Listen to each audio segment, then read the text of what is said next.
جب عورت اپنے شوہر کے بغیر کہنے کے ان کے پیر دبائے تو اسے 70 تولہ سونا صدقہ کرنے جتنا ثواب ملتا ہے۔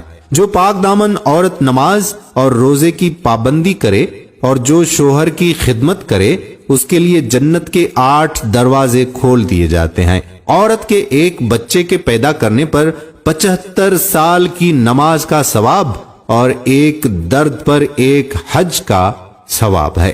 باریک لباس پہننے والی اور غیر مرد سے ملنے والی عورت کبھی جنت میں داخل نہیں ہوگی۔ دعا ہے کہ اللہ تعالی ہماری بیویوں کو، ہماری بیٹیوں کو اور ہماری بہنوں کو اپنی حفظ و امان میں رکھے۔ آمین ثم آمین یا رب العالمین۔ میرے پیارے بھائیوں اور میری محترم بہنوں، اس ویڈیو کو اپنی بہنوں کے ساتھ، اپنی بیٹیوں کے